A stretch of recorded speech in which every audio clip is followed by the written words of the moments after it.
My parents left west central Missouri via the U.S. Army for opportunity, and to my great benefit, they found it. My father started work as a blacksmith. When he quit school at the end of his 8th year in school, he needed to help his father and earn money for the family. When the United States entered World War II, he volunteered, believing that he was going to learn to be a gunsmith. That's what the recruiter had led him to believe, assigned instead to be a medic. And that began his life in the Army, which he entered as a private, and he left 27 years later as a lieutenant colonel in the regular Army. My mother came from a similar background. She was from a large farm family a few miles down the road. Though she went to school longer than my father, she also didn't finish high school. She married at 17 and gave birth to me at 18. She lives in Orem now, unable to leave her house, usually because easily because of her age. But I remember her as younger and prettier than anyone else's mother at school, and as always adventuresome. As our family moved from place to place around the world following my father, she was always happy to live off of the local economy as much as we could, to get to know local culture and food, to see the sights of where we lived, to try to pick up at least some of the language. To be in my mother's family was to come to love whatever place we lived in. Though my father didn't go to high school, he did take some courses at the university or at the college in Warrensburg, Missouri, after the war. He also took a number of courses that were offered by the University of Maryland through the Army. But other than that, no one in my family, immediate or otherwise, graduated from high school, much less went to college. That meant in my family that I was going to go to college. Me not going to college was absolutely unimaginable. And so, because it was unimaginable to my parents, it was equally unimaginable to me. One of my first classes after returning to BYU was a history of philosophy class from David H. Yarn. I have to confess that I didn't do very well, something that Brother Yarn remembered all too well when I returned as a professor. We were standing outside the mailboxes in the old JSB one day. I had just gotten to BYU, and I had a mailbox. That was really impressive to me. And it had a little dialing lock on it. I mean, I was in heaven. I was a real professor now. And I was getting my mail out, and Brother Yarn came up and introduced himself and said, "You're Brother Faulconer, right?" And I said, "Yes." And he said, "Didn't you take Philosophy 201 from me?" And I said, "I did." And he said, "And didn't you get a B+?" And I could have just crawled underneath the tile on the floor. Because, yes, I got a B+, and it was probably His grace that gave that to me. So the class was not that good for me, and I was not that good for the class. But I had a brief, very important experience in this class, one that changed my life. It was an experience that had almost nothing to do with the content of the course, but it had everything to do with character. I took the midterm examination, knowing that I had not studied well enough, and so I knew ahead of time I was not going to do well in this examination. When I finished, I was feeling guilty. I was trying to hide my shame. I took my examination, walked to the front of the room where Brother Yarn was standing, and if you know him, he had this very gentle, hunched look about him, just a wonderful person. And so, trying very hard not to look him in the eye, I handed my examination to him. And as he took it in both hands, he said, "Thank you." And Brother Yarn said thank you so sincerely that he shocked me. He was thanking me for taking his examination, and he really was thanking me, not just being polite. Now, I don't remember, I have to confess, I couldn't tell you anything that we did in that class, except since it was history of ancient philosophy, we must have done some Plato and Aristotle and a little medieval or something. But that's all I can tell you. But I remember that moment like it happened yesterday. I learned something about what it meant to be a genuine human being from Brother David Yarn. It's always difficult to do philosophy without thinking about the ideas that one studies and what they have to do with one's life, particularly with religious life. It's difficult to do psychology without wondering what it has to do with things like agency and morality. So my teaching and writing had always had, at least in the background, those kinds of questions about the connections between philosophy and faith. I'd always been willing to raise or respond to such questions in my classes, as well as with students over pizza or during office hours. But I have to confess that for a long time I was somewhat nervous about doing so. I would ask myself, what right do I have to do that? What if I'm wrong? As at some level, I know I am. When I talk to students about such things, I wondered if I was perhaps abusing my authority as a professor. Am I forcing ideas on them that I have no right to force? And I ask, aren't students in my classes there to learn the topic advertised in the course catalog rather than how I think that topic relates to faith? Now, those questions didn't keep me from thinking about the relation between my work and my faith, but they made me somewhat nervous about bringing the two together in the classroom or in my writing. Nevertheless, the more I read and the more I thought and the more I tried to write about ideas, the more I began to ask, what has Athens to do with Jerusalem or Salt Lake City?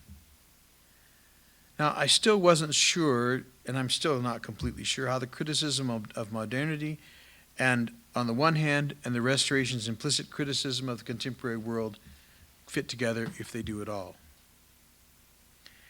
In the beginning, I spent a lot of time just trying to understand the philosophical criticisms of modernity. I had to learn more about the history of philosophy than I ever imagined I would need from Brother Yarn's class. I think if he had seen what I learned, he would finally feel good about what I did. I had to try to understand not only what each of the thinkers I studied was saying, but how they differed from one another. And I was sure that there are important implications for their work, but I really had a hard time thinking much further than asking what it meant for those implications meant for psychology. Getting hold of the ideas I was reading took energy and time. Though I continued to be interested in what they might help me understand about faith, I still couldn't spend a lot of time working that out. Only within perhaps the last 15 years has it been possible for me to begin to try to bring these things together in some fashion, to be able to find an opportunity so I can say something about how they fit together in a public way. Now, from my first philosophy class to yesterday, or this morning, or maybe an hour ago even, it's been common for people either to express shock that we teach philosophy at BYU, or to express their admiration that I've been able to spiritually survive studying philosophy. My mission president's wife literally broke down into tears when she learned that I was going to graduate school and studying philosophy. She said to me, "You will leave the church." I'm happy to say she's still alive and she knows that I didn't. Now, others have been less demonstrative than she was, but they have held the same suspicion. Many fear philosophy, but I have to say it has never created any difficulties for me. Sometimes it had nothing to do with my faith, one way or the other. But when it had anything to do with my faith, it strengthened it. Now, I've several times tried to think about why that would be, and I think my guess is it's because when I joined the church as a teenager, I had an experience with the Spirit that was so profound I could not deny it. Not then, not later. To deny that experience would be to deny my being. I can't say it didn't happen, that I didn't know. And that's been a touchstone for my life. When I have had issues or difficulties, it's something to which I can return for strength and reassurance. But more often, it's been for me something that makes reassurance unnecessary. The question has seldom been for me, is the gospel true? Instead, it's almost always been, what does it mean? Because of that experience through which I was converted, my lack of understanding on this or that doctrine, my surprise at discovering something unexpected in our history, a disappointment at some trusted leader's moral failure, none of these kinds of things has been an occasion for doubt about the gospel itself. Sometimes those experiences reminded me of my mortality and the limits of human intelligence. Sometimes they have served as disappointments in human character and reminders not to trust in the arm of flesh, not even if that arm belongs to a church leader. Sometimes there's something to which I can respond only, I don't know. but none of them has been an occasion for doubt about the revelation I received as a 14-year-old boy.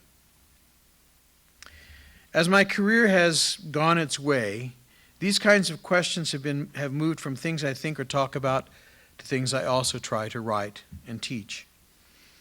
Though I've thought about them for years, I've talked about them with some frequency, now they have become mostly what my thinking and writing is about.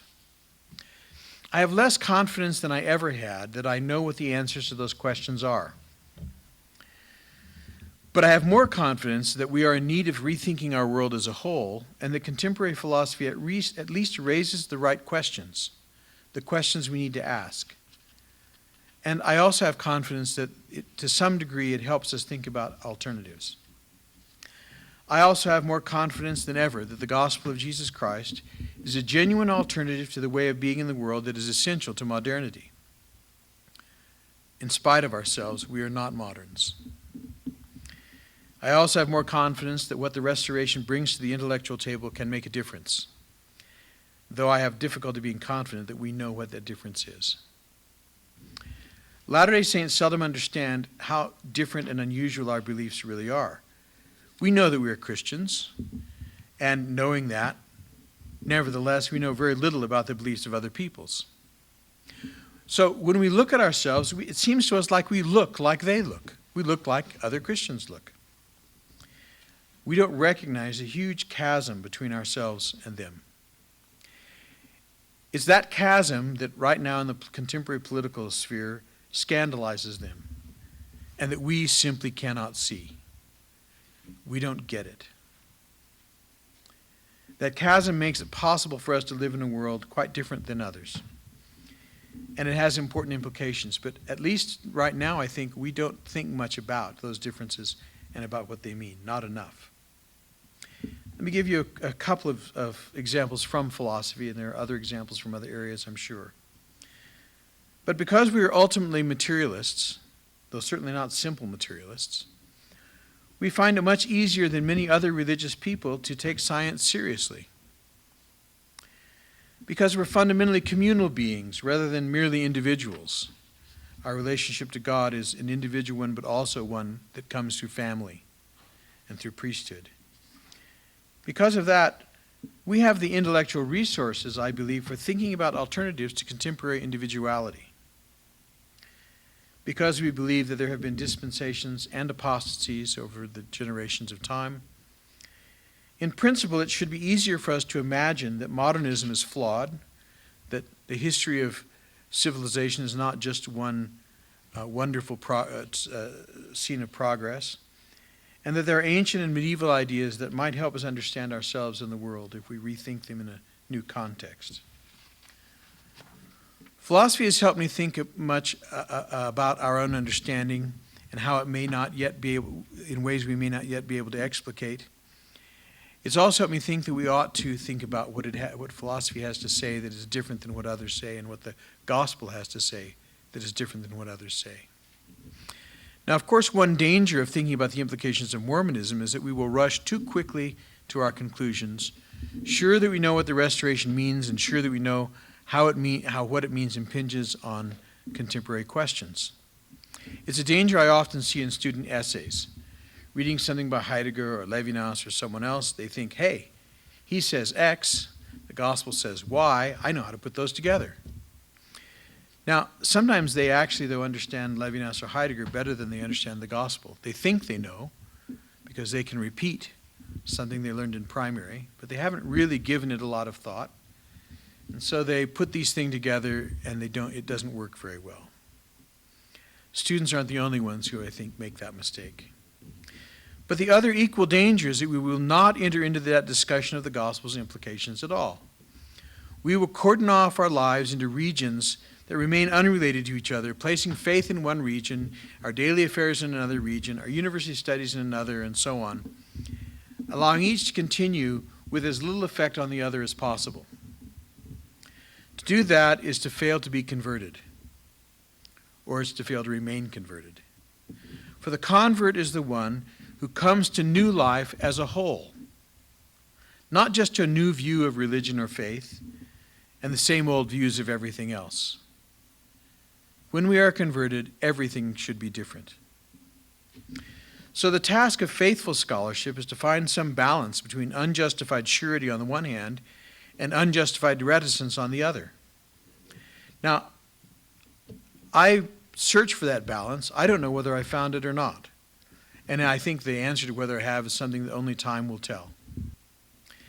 Probably nothing has contributed more to my thinking about philosophy and my faith than my teaching. That's been central to everything else that I do. For it's in the classroom and it's face-to-face with students where this question of their relationship to me and to each other is unavoidable. It usually remains unspoken, but it can't be avoided. Teaching means thinking about the truth of what I teach. It means asking myself what matters. It means asking myself how to help students know what matters. And I've come to realize, however, that more than anything else, it means remembering that in my experience, character has always mattered more than content. The question for me then is how to bring character into class as an essential element. Now, as with any other philosophical question, I don't know the answer to that question. I don't have a definitive answer. But wrestling with it has resulted in what has been for me the most important class that I've taught at BYU, a class in which we ask, what is the good life? And in that course, I've tried to bring reading philosophy in texts and asking philosophical questions together with course policies that encourage us to think about the questions of the class and the class itself in terms of character. Students grade themselves.